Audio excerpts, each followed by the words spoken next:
I have to say, so far, my impressions of the Old Testament, well, I'm surprised a little bit.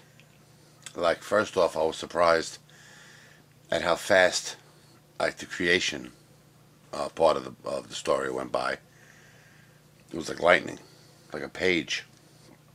Um, the devil, he's such a big figure in Christianity, you know? The devil. I mean, he's like, the bad one, right? He's like hardly mentioned at all. Only a couple times, really. Uh, like maybe out of the 574 pages, like not even 1% of them had something to do with the devil.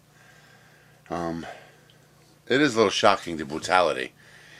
It makes me wonder, like, is that why, like most Christians, when they speak of the Bible and Jesus and God and all that stuff, they pretty much refer to the New Testament. You know, like I haven't read that part yet, but I would imagine it's less brutal.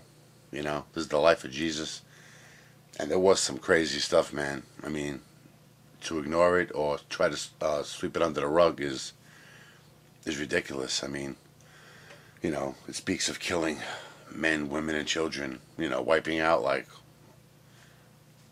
whole regions. I mean, spare no one.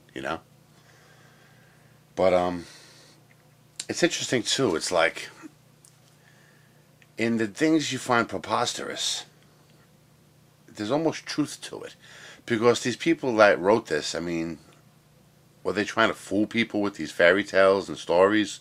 Because some parts of the Bible seem so realistic, like the begots, the ancestry.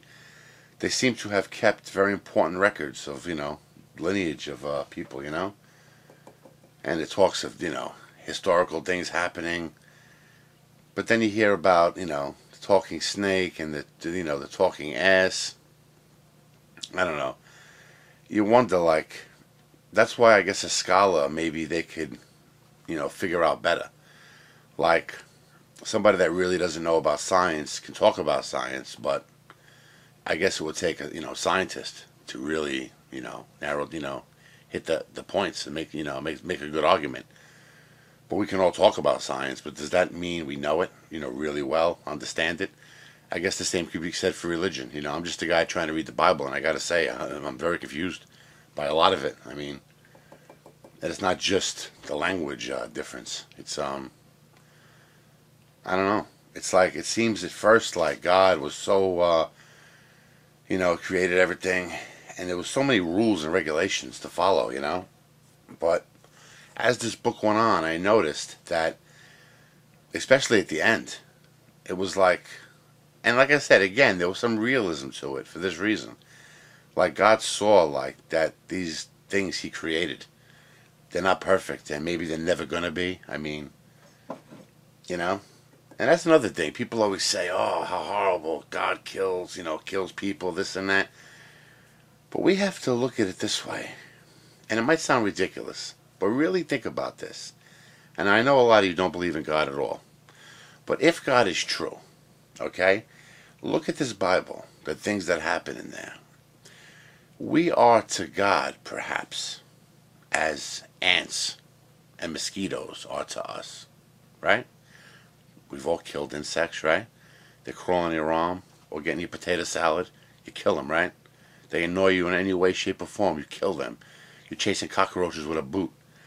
I mean, it seems like, and it's true. I mean, you read the Bible, some of these things are like horrible. But you got to look at it from that point of view. God is God. We're just like these things He made, just like He made everything, if God's true. So you really can't judge God, harshly. If you created something, really ask yourself this. Now, be honest with yourself. Don't be a liar here. If you had that power of God, and you created everything, and then you make these people, and you tell them they better follow your laws and everything, and they don't follow you, what would you do to them? In all honesty. Like I said, we're insects to Him, perhaps. Yeah, I'm sure He loves us. We have pets and animals and fish tank. We loved him, but you know what I'm saying? If your dog bit you, what would you do? I guess you try to put up with it for a while, but if it kept biting you, what would you do? Would you keep that dog around? No, of course not. It's a weird thing, you know. You really got to stop and think, you know.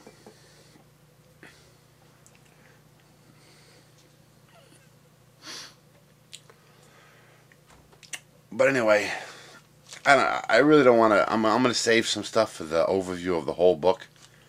But thanks for everybody for sticking with me through this, especially those who actually read this with me. Then you know what it's like to have headaches like almost every night because it's a hard read. Especially me. I'm not a reader, you know. But please try to make video responses, but not really to this. Just your own impressions of the Old Testament, and really, if you want to just talk about one thing, explore one question, ask yourself that though, like, if you were a god, would you tolerate disrespect and like anarchy from the people that you created? You know what I'm saying? Because people always judge God like almost like he's on level with us. When if God is real, he's clearly not. He's something special, you know? But like I said again, if you read the Old Testament, you will see yourself that through all these trials and these horrible things he does to people, he makes them suffer for 70 years, then this happens, then that happens, captivity, all these horrible things that happen. At the end, it's almost like he just says, they build him that crappy little temple. He just says, like, forget about it, you know. They're going to be what they're going to be. And now maybe it's time for, instead of seeing from the stars what's happening on earth, maybe he's going to send his own flesh and blood down, to walk amongst the people and really experience the human experience, firsthand, rather than just giving orders and observing. So, I'm looking forward to reading the New Testament. And thanks again for sticking with me, alright? I'll see you guys.